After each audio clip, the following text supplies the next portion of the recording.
Hello there, I'm K-Ball, and welcome to Human Skills, where I interview tech industry leaders about all the non technical skills that go into success in the tech industry.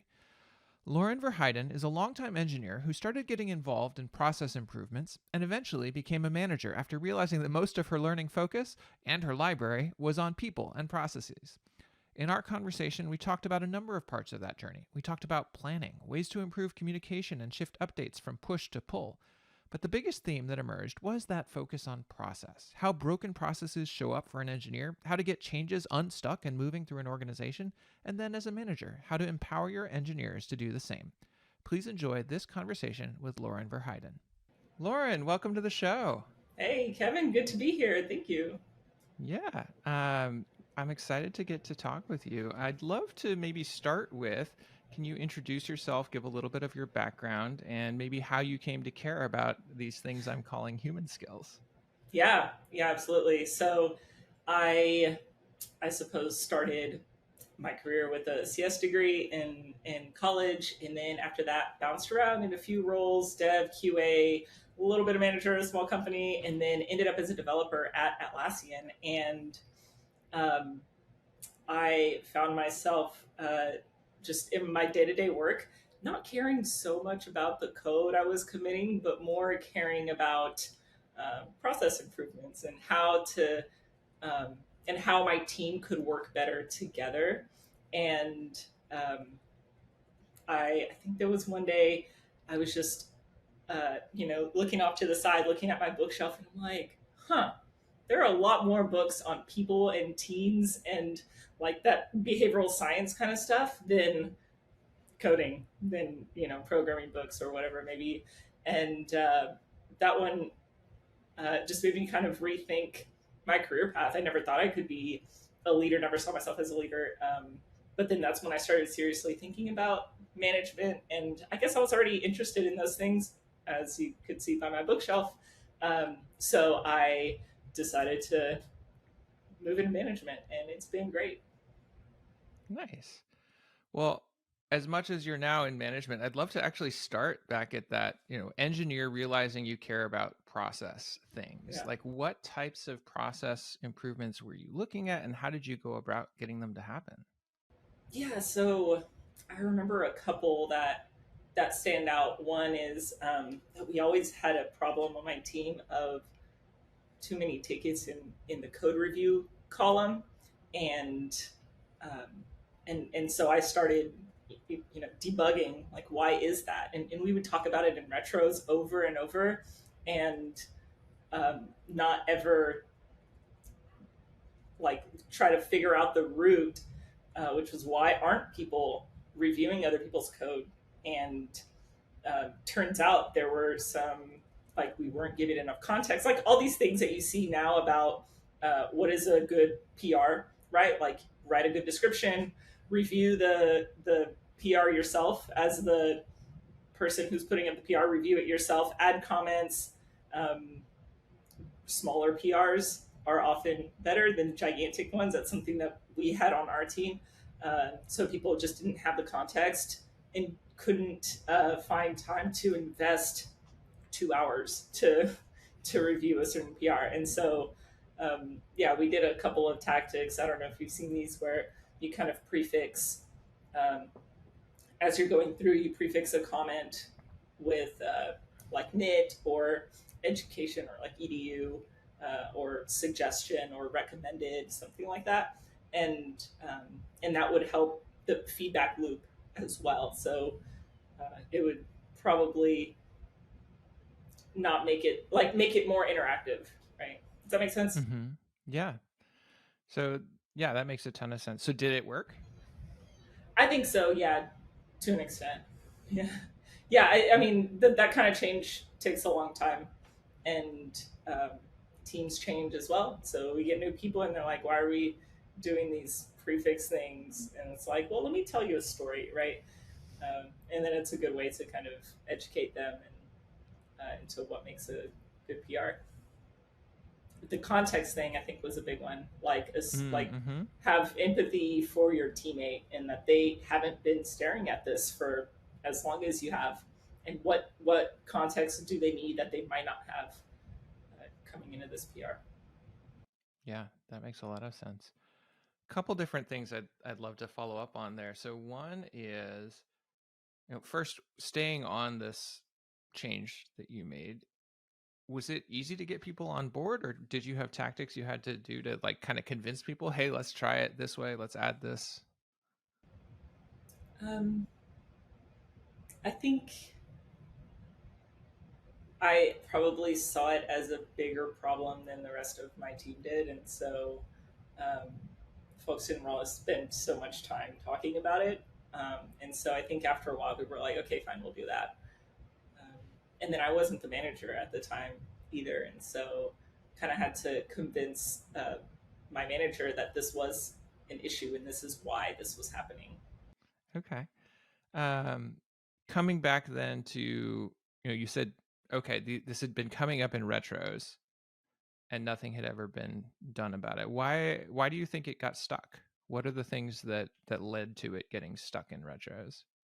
Yeah, I think probably a similar reason why a lot of things get stuck in retros. I don't know if you've noticed this before, but there are a lot of things that come up over and over and over again, and so that could be um, people don't feel empowered to go and solve the problem, right? An engineer might be like, well, like this is a process thing, and that's not my role, and maybe I don't have the experience to debug this problem or figure this out. Um, Maybe I just don't observe it happening. I don't understand the impact. Like, so what? We have too many cards in code review. What's the problem? Like, we'll get to it when we get to it. Um, and then also in retro, I find it hard to balance how deep we dig into a problem and not like spending all of our time talking about one retro item, right? Like we do want to dig deep. That requires vulnerability and trust and all of these things. And so, I mean, imagine like jumping into a retro and then like, okay, everybody, how do you feel about this thing and what can we do, right? Like people aren't just off the bat ready to talk about this stuff. And so I think it's all of those together and us maybe trying something and it not really working out and observing, right, what the impact was of that change and then iterating and iterating and iterating, which Mm-hmm. is fine. Yeah. Well, so I mean, yeah, I've definitely seen that pattern of things get stuck. But in this case, you were able to break the logjam on it and move it through. So, what were the things that made it different this time when you tackled it that kind of got it to make a change? Yeah, I think for us, the big reasons why things would get stuck was because people didn't have the context for some of these PRs, and the PRs were so big. I mean, developers like didn't even know this stuff was getting worked on sometimes, and then would just see the PR come through, and they're like, "Well, I guess this is in my repo, like put it by my teammate. I don't know what, why, how important, what's the impact of this thing."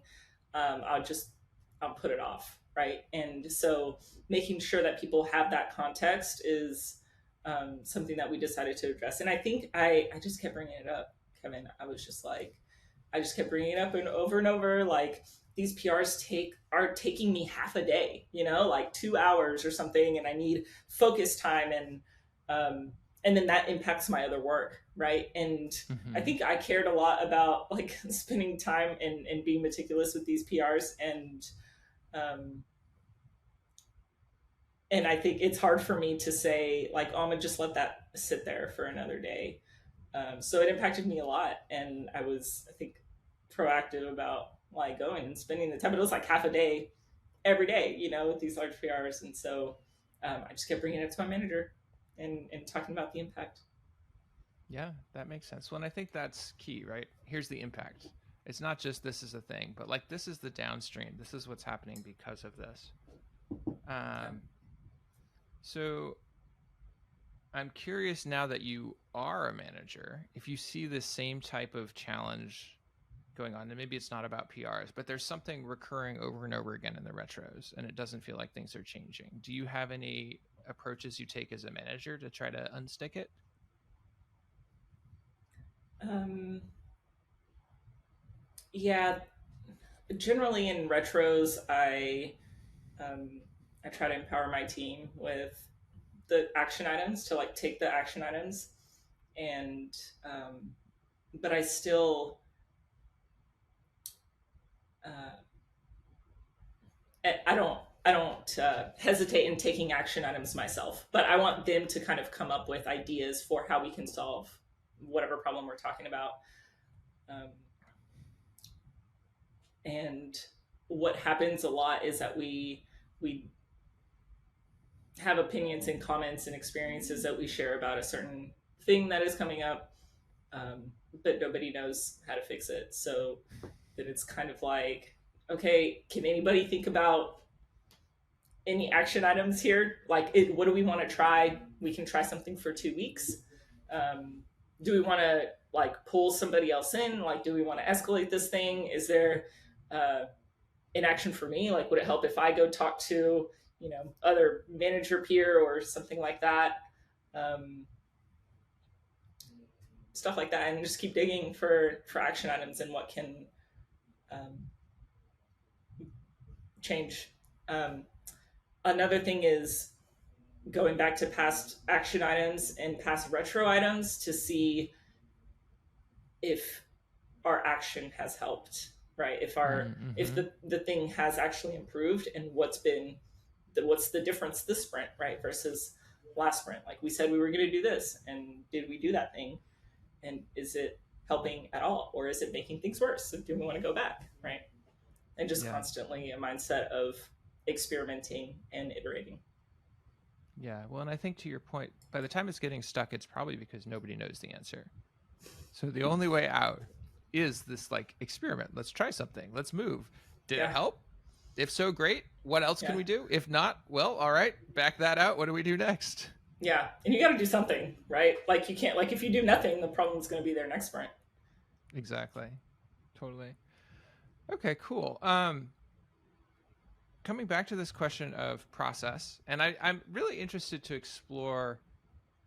I know you said you're in management now, thinking about that, but like explore this domain of process as an engineer, because I think one of the things that we maybe over index on by default is, oh, process is the business of managers, but process impacts all of us, and managers feel different sets of pains than engineers feel.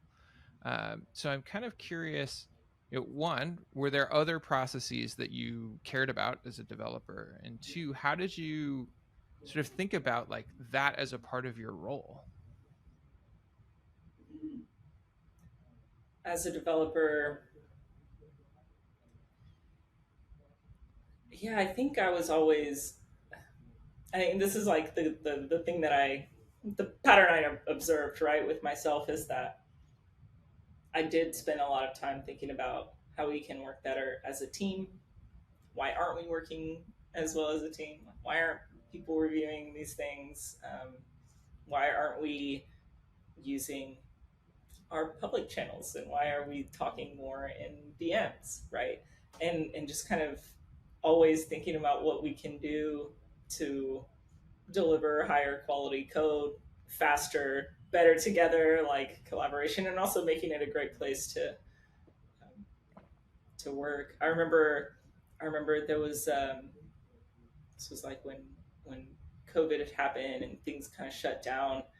Um, Morale, I mean, it was an issue everywhere, right? Like it was hard for people to be excited to be online when there's so many other things happening. And um, I remember doing doing this thing with the team. I forgot what I called it, but it was like a health challenge or something for our team, and uh, I created this Trello board, and we all had these goals that we thought would help us feel better, like, or just like be in better health, mental or physical health. And we had these columns for everybody on the team, and it was like spend time outside, or uh, read a book, or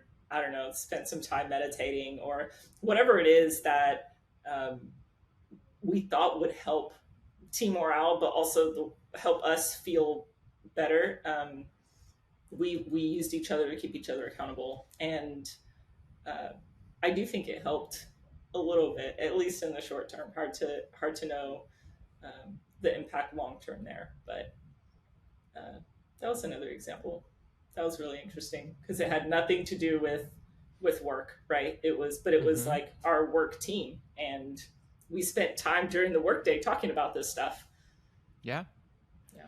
Well, I think that's in some ways like we have our basic responsibilities at work. Whether if we're an engineer, we have to deliver on features or fixing bugs or whatever. Or as a manager, we have to keep things in. But where it gets interesting is this sort of area beyond that of like, okay, what are the other things that we're going to care about and accomplish at work that is beyond the like low level, like base level expectations, and that type of thing of like, how are we together going to be healthy and help each other be healthy?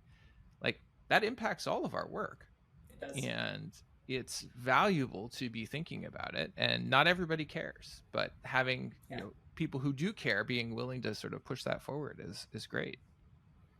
Yeah. Absolutely. Okay, well, let's now move forward into management. We sort of talked about like processes is this blurry area where engineers care about them, managers care about them. There are other things. What are some of the things that you've discovered since moving into management, or brand new, but are kind of grabbing your interest?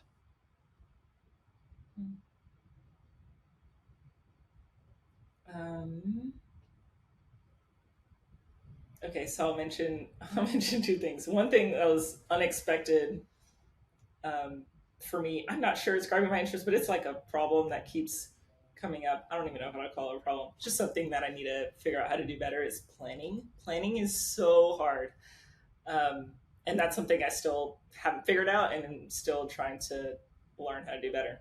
The other thing is empowering engineers, and Mm-hmm. that's something that I think I have done. I've helped the team um, kind of skill up, and because it's a skill, right, that people need to build, is like how to be like you can't just go to a team and be like be empowered, do it right.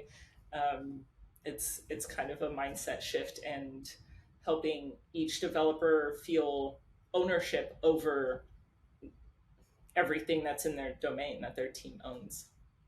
Totally. Well, I would love to dive into both of those. Let's start with planning. You said it's something you feel like you're still not comfortable with, which, full disclosure, I am not. I planning is not my strength either. I have worked a ton on it, but it is something that definitely always feels like it could get better. I'm curious. I mean, we can talk about how it shows up in your day to day as a problem domain, and then also like what have you been trying and how has it been working to get better at it? Yeah, yeah, we I feel like OKRs are pretty common now, and so like Mm-hmm. planning for the next quarter is usually something that you do in your current quarter.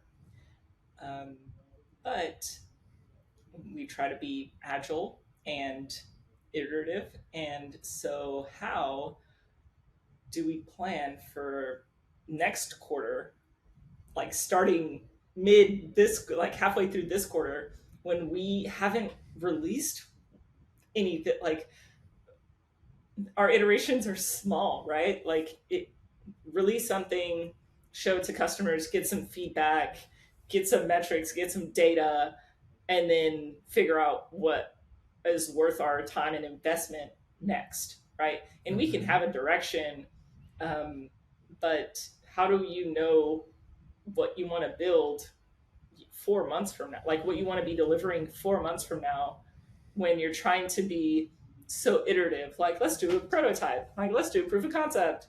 Let's Totally. show this to another team and get feedback. Like let's get some users using this. And what if they don't even want the thing that you were planning on delivering in 4 months, right? And you Yes. just get that feedback in the first month of the quarter. um, then what? Like the whole thing changes. But also, like we just have no idea what that's going to Yeah. be. Things just move so fast, and we get new information coming in so fast. And uh, how do you even plan that far? I totally feel this. I am looking at my quarterly planning like Yeah, literally this week as we and trying to yeah. figure this out.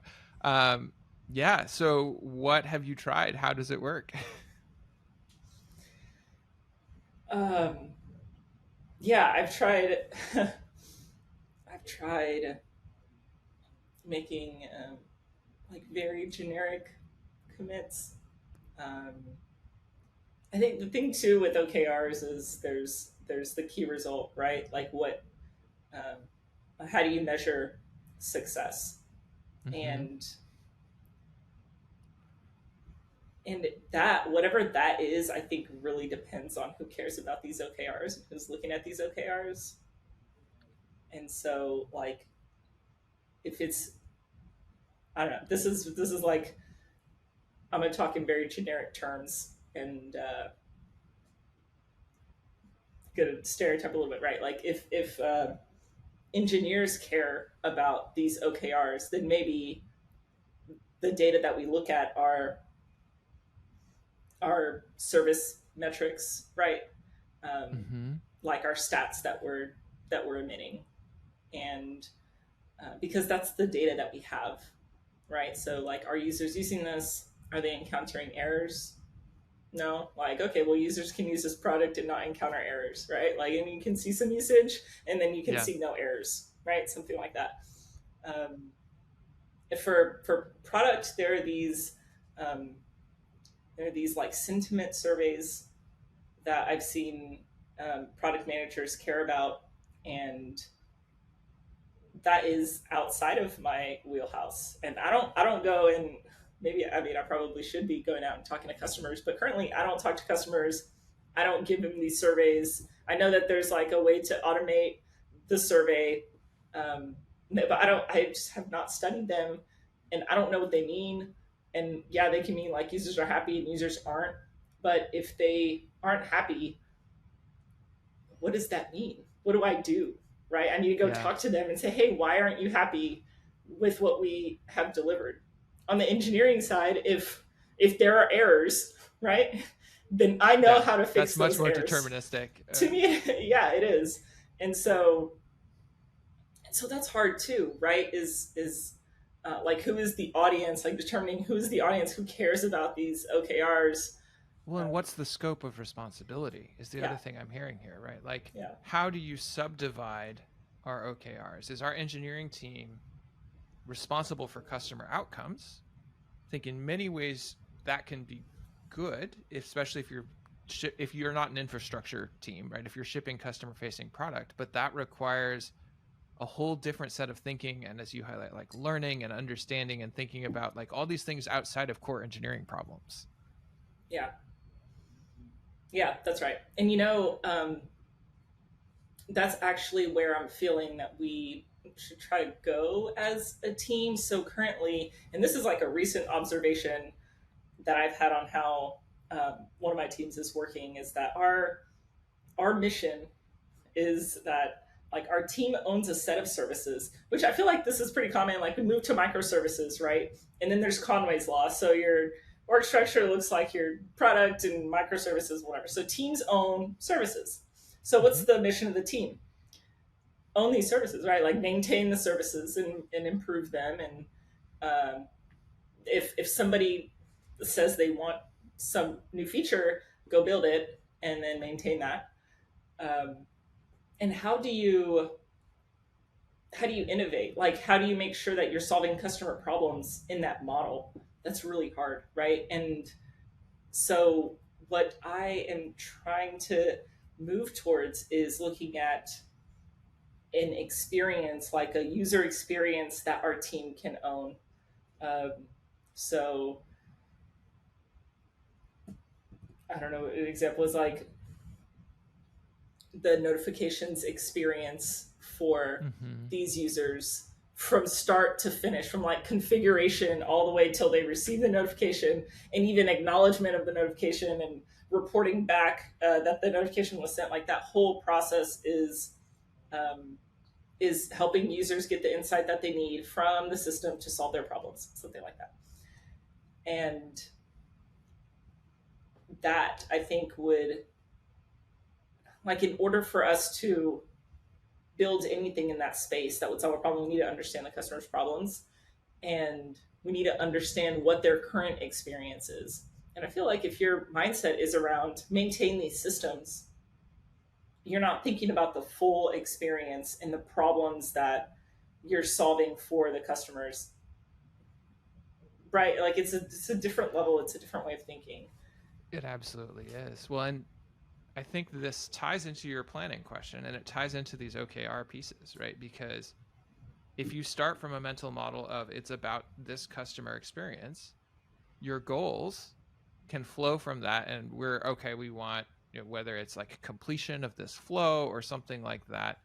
And it gets you out of the model of like, we're just here to ship features and we're just here to, keep the lights on, and into a model of like, we're trying to accomplish something, some sort of outcome for our customers out in the world. Yeah.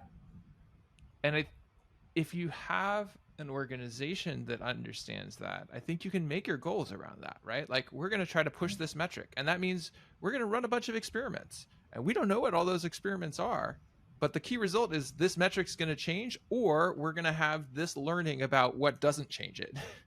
Yeah. Yeah. And make space for that. Right. Yeah. Yeah.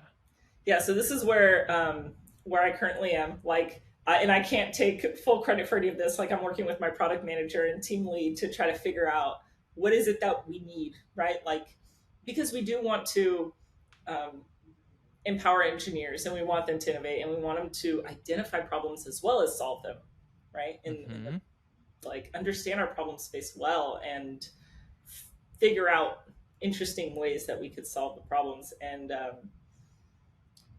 it's just been hard to shift that mindset. We haven't done it yet.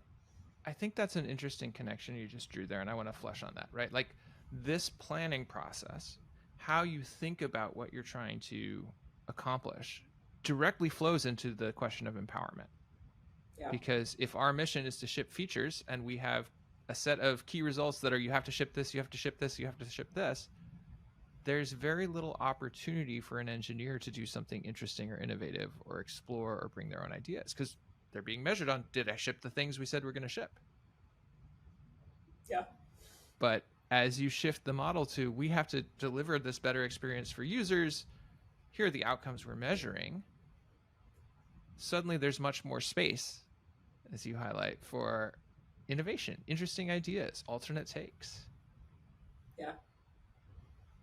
So I'd love to go in that direction, because you said you've been thinking a lot about empowering engineers and that it is a skill. So what are the things that in your mind go into that empowerment? As a manager or as a engineer or team member? Where would you like to start? Yeah, I think as a manager, well, what I'm most familiar with right now, right? As a manager, I think it means to give people a lot of space to do whatever it is that needs to be done. And I do sometimes go back and forth and struggle with this a little bit, because how much is too much space, right? And it kind of goes back and forth between I don't know how common this is, but like mentoring versus coaching model, right? And so going into like, I spend a lot of time, like, I prefer the coaching model and just asking questions and having people arrive at the solutions, like have them figure out what is the root cause of whatever problem that we're talking about, and what can we try, right? Like, how can we figure out how to solve this problem? And and I think that method shows the engineers that they can solve these problems and they can figure this stuff out and they can do it without me. Like, I don't need to be the one to take the action, right? Like, yes, I want people to come to me and talk about problems that they're having. If it is, like, more often than not, it's not even something that I can solve myself, right? That I can figure out myself. And so, um, so yeah, I tried to be like, okay, so what can we do, right, about Mm-hmm. this thing, and see where it goes from there. And sometimes they uh, take the action, and sometimes they don't. And they're like, can you do this thing? And I'm like, yeah, I can do it. And then next time I'll be like, okay, so you know what to do now, right? Like, let's, you can do it. Yeah. Well, I think that questioning process is really powerful, right? And I sometimes think of it as it's like next level rubber ducking, right? Like somebody will come to you and they're like, I'm going to tell you my problem. And rubber duck is the whole, like, as I tell you my problem, I figure it out. Yeah, As a manager, a lot of our time, or a lot of the skill of being an effective manager is knowing which questions to ask to help the rubber duck. Like, yeah, oh, if I think about it that way, here's what we should do. yeah, yeah, exactly. And I really love this part of management. It's just kind of like helping people arrive at the solution that they knew all along, right? Mm-hmm. Yeah. Okay, so that's a piece of empowerment as a manager. You mentioned a couple of other perspectives. So, how are you helping your engineers empower each other? Yeah, that's a great question. I think having a culture of collaboration is automatically going to help here.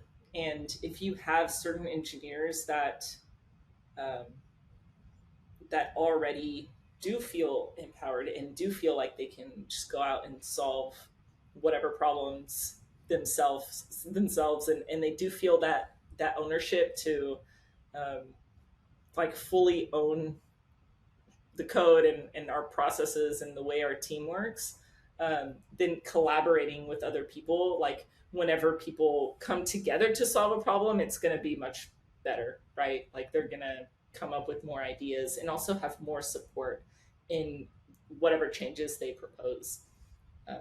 And so, I mean, I'll often say, like, oh, ask so and so for help, right? Or somebody will come and ask me a question, and I'm like, oh, that's a great question for our team chat, right? Like, put it in our team channel, um, and work with it, like work with the team on it.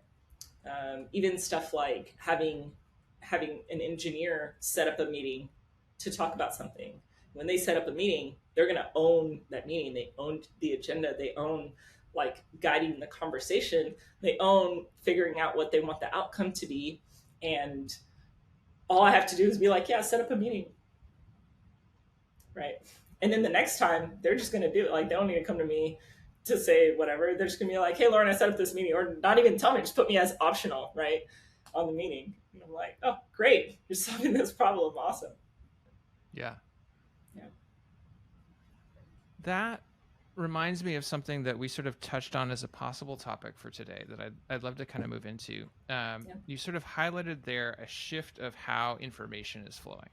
In the first case, and in this case, almost in how initiative is flowing, right? In the first case, like, you're nudging them, you're sort of pushing, and you're having to kind of pull out of them that, oh, there's a meeting that should happen, here we go. And then they start doing that on their own and just informing you and letting you know along the way. Um, how do you think about the different types of information that need to go, from your team to you and back and forth, and like when those information pieces should be pushed versus pulled and all of that? Yeah, I think that is hard. Like, that is a hard thing. Because if you think about one-on-ones, right? Like, one-on-ones, we say, again, I'm not taking credit for this. Like, this is like with industry. I said are not for status updates, right? They are for um, like addressing. They're for actually whatever the direct report wants to talk about, whatever the engineer wants to talk about. Like, that's what it's for. but like try to make it not about the work, not about getting a status from the engineers, but solving some deeper problems, helping developers move faster or ship higher quality code. I'm like big on the quality and speed, and then and career growth conversations. Talk about how people are doing, right? Like building trust, like all of those um, things that end up being like kind of on the periphery, but very important. So then if status updates are not happening in one-on-ones, where are they happening, right? And then you can look to tools, you can look to ways that we work together or collaborate. You can look at meetings, you can look at right Slack, and I am a big proponent of um, automation and tooling, and so for status for things like I don't want to be asking engineers like, hey, what's the status of this thing, but instead like roll it into the process, like where's your ticket right in the agile board, or we have a decision document, like there is a date on the decision document and there's a status on the decision document. Like if I need to know the status of this decision document, or if action needs to be taken, then I can go and see the due date and I can see the status and see if it's progressing well, like find blockers or whatever it is. um, yeah. Planning, like status of planning things, that's something I haven't figured out yet, surprise surprise, but of work that has been done. um, yeah, I think looking at tools is a big thing. Like how can we as managers or leaders uh, build it into the process for us to get the information that we need. Mm-hmm. Also, something that one of my engineers always does, which is really great, is after a meeting, or like we use the Slack huddles a lot. After a little Slack huddle, and people are kind of diagnosing a problem, he'll go back in the chat and summarize what happened. And if there are any decisions, summarize the decisions, right? Like action items or decisions. And that is huge. Like that makes such a big difference for everybody, right? Like we're working remotely, and somebody inevitably is going to not be in the conversation, and it's really wonderful to just be there and see that a huddle happened and not wonder, oh, I wonder what happened in that huddle, right? Like you can see it, it's right Mm-hmm. there. Like, oh, decisions were made, awesome. And I can go be like, hey, the impact of this decision means that we need to go do this other thing, right? Or should this be escalated? Or what does this do to timeline? Or OKRs? Or commits? Or whatever, right? And Yeah, so that helps me do my job better. totally. Um, how do you think? So you mentioned planning as a place you feel like you haven't figured this out.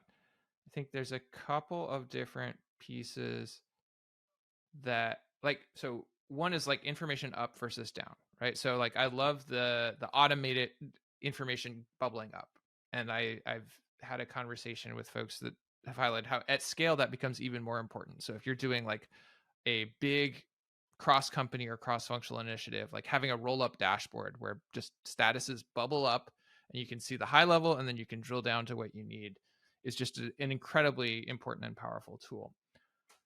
How do you think about communication downwards? Does that flow in the same way? Should there be the same ability to pull information, and how do you set that up, or is that more of a push? Yeah, that's a really good question. I would love to set something up to where um, I'm not pushing, but I feel like it is a push. It is a okay. Let the team know that this thing is happening and this is what they need to do, or this is the impact to our team. Um, but yeah, I don't. I've never thought about that, of like automating where that information is, or like automating kind of that flow of information down to engineers. It's usually been like me posting in a channel, like, hey, change to whatever process, or Mm-hmm. announcement about something. Well, and it may be that that's a natural consequence of the different like types of work people are doing, right? Like engineers tend to have a deliberately narrower view, they're focused on a narrower slice of things. And so there's going to be a lot more kind of stuff going on that's not relevant to them. And the process of filtering to understand what is going to be relevant is a lot more work. And so a pull-based approach would require all of that filtering. Now, maybe there's a way that you can automate that filtering and sort of direct it in the right Yeah. directions. But that's like a difference. Whereas you as a manager, you're typically trying to absorb many different things going on. And so being able to kind of pull all the different pieces that are relevant to you is like more a core thing that you would do. Yeah, that's a good point. I would love it though if um, we had this even not at the team level, but at the organizational level. So like the levels above me, right? Mm-hmm. Like how can that information flow be Yeah, more automated? Because I think that's pretty difficult as well. We totally. don't have a way to do that, and and yeah, I do see myself as a filter, and that's fine. But I do also think it's important for me to know everything that's going on so that I understand impacts to my Mm-hmm. team and my part of Yeah. the org. Yeah, that is a really interesting question. If we want to spitball on it for a minute. So in the individual example, we talked about making it be natural as a part of the work. Right? You naturally advance your ticket, and that can be filtered up and go. You have a meeting, you write the action items and takeaways. That is a little bit of an add-on, but it also feels like a relatively natural part of the work. I wonder what the equivalent looks like for some of the higher level things that might be longer term strategic planning or personnel decisions, or I don't know, like what are some of the good examples of the type of information you'd like to be able to kind of pull automatically, and how might we incorporate that into the work? Yeah, there's actually we did try once, and I'm not sure the current status of this, but we did try a Trello board. No, not a Trello board. It was a Jira. It was an Agile board um, with any kind of like process improvements. And so there was a set of managers working on this, like managers and directors. I wasn't quite a part of it, um, but any processes, like we were working on rolling out our incident management and incident command processes, and those had uh, tickets, like Jira tickets, and there was somebody assigned to it as a driver. And it was easy for me to look on that board and see, okay, when is this incident management process or incident command process going to be rolled out? Because that's going to change how we handle incidents on my team, right? Same with maybe like some security scanning updates, or like my team is, as a result of all of that, going to have work to do to mitigate any vulnerabilities that were found by scanners. And inevitably those are going to have some SLAs, so I'm going to have to do them. And I don't plan for those ahead of time. Right? Like I don't know when those are run, and maybe I should. But yeah, so those are cards, right, or tickets that move across, so I can kind of see what the current status is, and that helps me plan.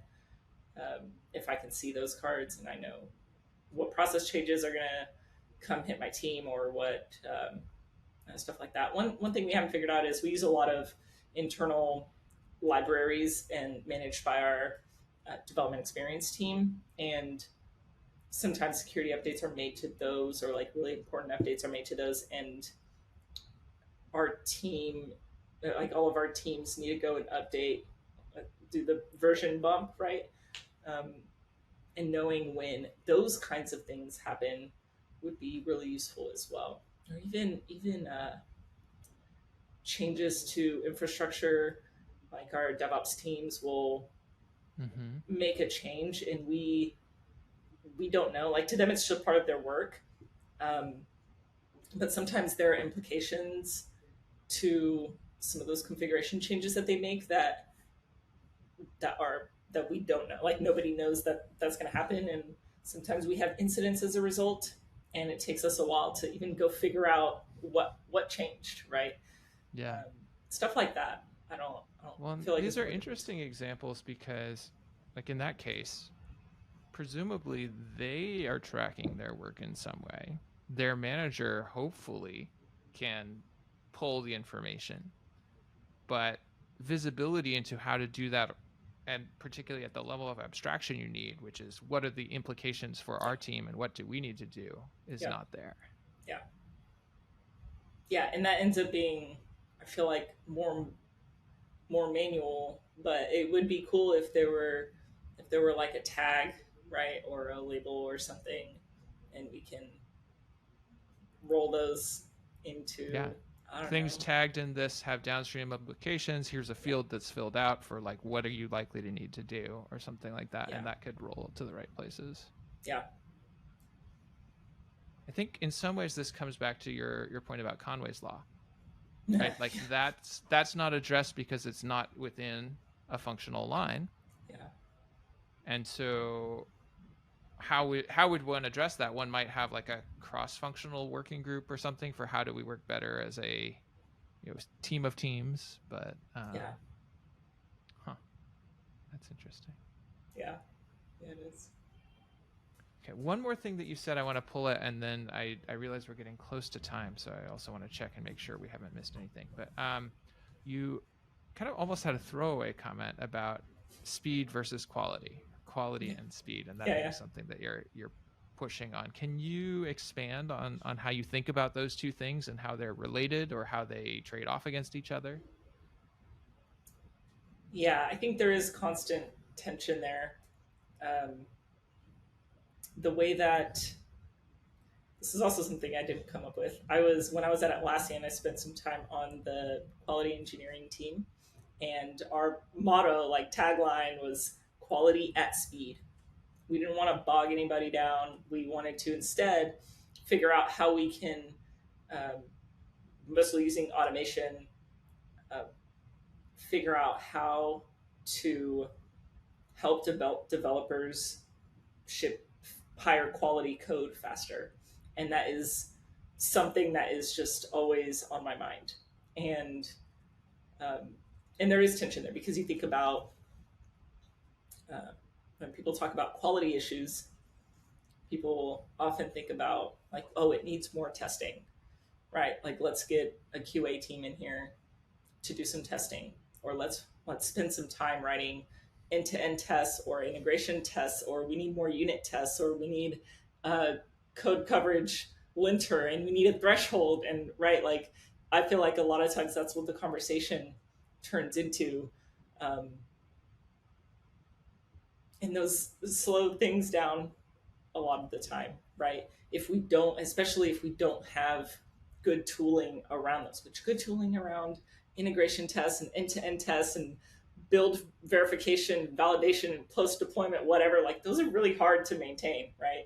I haven't seen anybody do it and it like never causes problems. Like it always causes problems. And so what if then we shift left, right? And we say, okay, developers, as you're building, keep quality in mind. And as you're building, um, like as you're coding, or like even before, think about think about edge cases, think about implications, like think about your system design and what the failure points are, and how to build a fault tolerant system, and degrade gracefully. Like all of those things go into building high quality software, but it requires thinking on the forefront, which again is in tension with iterative releases and POCs, and right, and like just getting stuff out, like just get it out, just get it in front of customers, and we'll get feedback, and then we'll fix it later, right? So there is a tension that's really hard to manage, and um, yeah, I don't think it's easy, but it's a skill, right, for our developers. And if we can't address a scenario or an edge case, then where can we put that that thing that we need to address at some point in the future? Mm-hmm. Where do we put that thing, right? Like, oh, well, there's this edge case, or like, hey, there's this limitation for like we're moving forward with this database decision, but know that if we want to handle this edge case over here, then we're gonna have to swap out our database, something like that, right? Yeah. And where do we store that? Like, is it in a ticket in our backlog? Is that it's How do just you gonna do it? sit there in about like, right? Yeah. Um, yeah, so that to me goes into planning, which is hard. All right, that's it for this Human Skills interview. If you enjoyed it, please consider liking this video and subscribing to this channel. You can also subscribe to the Human Skills newsletter, which there's a link to right down below, to get notified of interviews like this as they come out. Take care, y'all. This is K-Ball signing out.